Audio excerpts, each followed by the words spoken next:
అందరికీ నమస్కారం అండి. నేను హర్ష్ కుమార్ గారి అబ్బాయిని. ఇక్కడ క్రిస్టియన్ జాయింట్ యాక్షన్ కమిటీ నుంచి చాలామంది సభ్యులు వచ్చారు, కార్యవర్గ సభ్యులు వచ్చారు. మరి ఈరోజు హర్ష్ కుమార్ గారు పిలుపు మేరకు సెక్యులర్ భావాలు ఉన్న ప్రతి ఒక్కరిని ఇక్కడికి రమ్మని అడిగాం. సెక్యులర్ భావాలు ఉన్న ప్రతి ఒక్కరు వచ్చారు. ప్రవీణ్ పగడాల్ గారు ఇది యాక్సిడెంట్ కాదు, ఇది హత్య అని నమ్మిన ప్రతి ఒక్కరిని రమ్మన్నాం.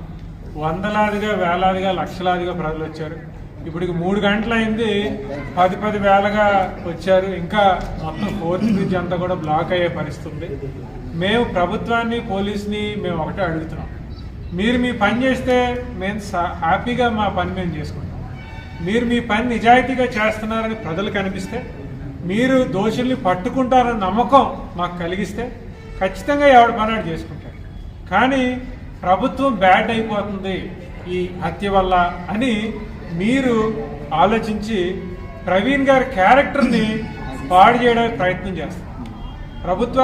ప్రవీణ్ గారి క్యారెక్టర్ని మీరు ఎలా అయితే పాడు చేద్దామని చూస్తున్నారో, దానివల్ల ప్రభుత్వం మీద కానీ ఇంకా నిజంగా ప్రభుత్వమే ఇన్వాల్వ్ అయ్యి చేయించిందేమో అన్నారు. కాబట్టి ఇటువంటి చెత్త పనులు, మోస్ట్ యూజ్లెస్ పనులు మానేసి మీరు ప్రజల శ్రేయస్సు పట్ల ఆలోచించి, ప్రజా సమస్యల పట్ల ఆలోచించి ప్రవీణ్ గారి కేసుని నిష్పక్షపాతంగా ఇన్వెస్టిగేట్ చేసి దోషులను పట్టుకుంటారని నమ్మకం క్రియేట్ చేయండి. ఎవరి పనాలు చేసుకుంటారు. ఇది ఏ కులానికి, ఏ మతానికి సంబంధించింది కాదు. ప్రవీణ్ గారు అన్నిటికన్నా ముఖ్యంగా మొదట ఆయన మనిషిగా గుర్తించండి.